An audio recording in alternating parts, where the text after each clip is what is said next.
Hi friends, good morning. ఎలా ఉన్నారు? బాగున్నారా? బ్రేక్ఫాస్ట్ చేశారా? టీలు అయిపోయినాయండి. నాదైతే టీలు కూడా అయిపోయిందండి. ఈరోజు ములక్కాయ పులుసు తీసుకున్నాం అనుకుంటున్నా.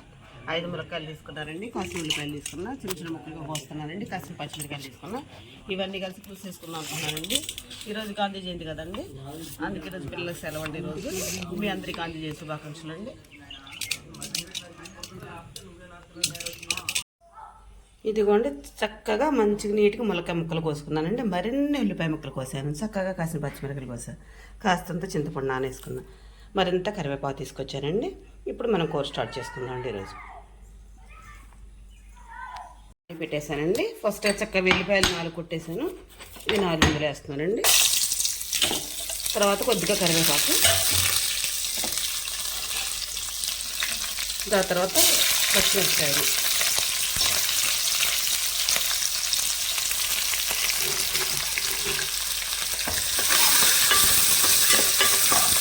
పచ్చిమిరపకాయలు పచ్చివాసన రాకుండా ముందుగా కొంచెంసేపు మనం 2 నిమిషాలు పాటు కొంచెం తిప్పిన తర్వాత అప్పుడు ఉల్లిపాయలు వేసుకున్నాను నేను. ఇదిగోండి, కాసిన ఉల్లిపాయలు వేసామని చెప్పాను కదండి. ఉల్లిపాయలు పచ్చిమిరపకాయలు చక్కగా దోరగా వేగనిద్దామండి. ఇదిగో దానికి కావాల్సింది పసుపు, కారం, గల్లుప్పు. దీన్ని ఒక 2 నిమిషాలు పాటు చక్కగా వేగనిచ్చుకుందామండి.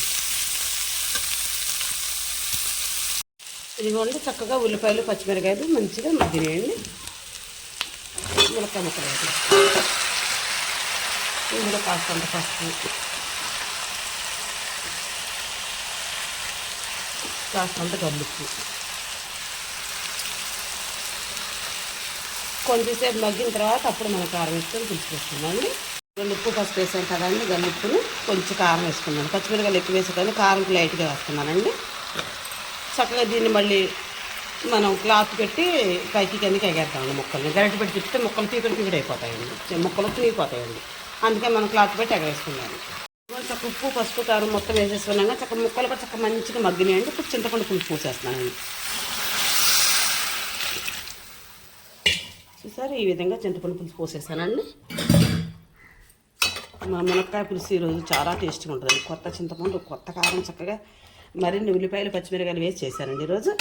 దీన్ని చక్కగా ఒక పావుగంట సేపు మనం ఉడకనిచ్చుకుందాం. తర్వాత కొంచెం ధనియాల పొడి వేసుకొని దించేసుకుందాం. ఇది కొంచెం ఈ విధంగా మన మునక్కాయ పులుసు రెడీ అయిపోయింది. ఇందులో కొంచెం ధనియాల పొడి వేసుకొని దింపేసుకుందామండి. ఒక్క నిమిషం. ధనియాల పొడి జస్ట్ వేసానా వేయలేదు, కొంచెం సువాసన కోసం వేస్తున్నానండి. మసాలా లాంటిది అయితే కాదు. చూసారా, గుమ్మలాడ మన మునక్కాయ పులుసు రెడీ అయిపోయిందండి. నేను చేసే విధానం మీకు నచ్చితే నాకు ఒక లైక్ ఇవ్వండి. ప్లీజ్ సబ్స్క్రైబ్ చేసుకోండి. నా ఛానల్ మొత్తం క్లీన్గా చూడండి. చూసిన తర్వాత సబ్స్క్రైబ్ చేసుకోండి ప్లీజ్ అండి.